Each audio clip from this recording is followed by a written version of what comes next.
Matapos ang 7 taong pagsasama ay tinapos na nga ni Aiko Melendez at Congressman Jay Kong-hoon ang kanilang relationship. Matatandaan kamakailan lamang ay nagdaos sila ng kanilang ika-7th anniversary noong November 13, 2024 at nagkaroon pa nga ng intimate gatherings kasama ang kanilang pamilya at nandun din ang mga malalapit na kaibigan ni Aiko at OG Diaz na sina Vina Morales at Silvia Sanchez. Sa pamamagitan ng isang official statement ay ibinahagi ni OG Diaz sa kanyang show ang nasabing pahayag ni Aiko Melendez at pakiusap. Narito ang official statement from Aiko. After 4 months of reflection and careful consideration, Congressman J. Kong-hoon and I, Councilor Aiko Melendez, have mutually decided to part ways and go our separate directions.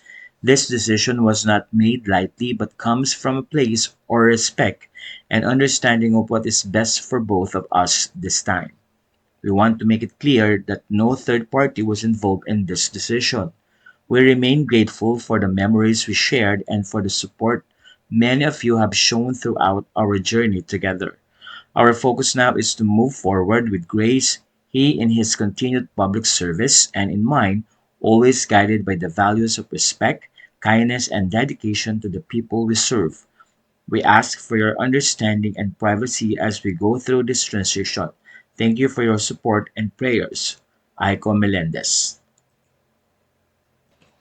Matatanda ang naikwento ni Aiko Melendez noon na nagsimula sa messaging sa Instagram ang pagkakilala nila ni Jay Kong-hoon na noon ay mayor pa lamang.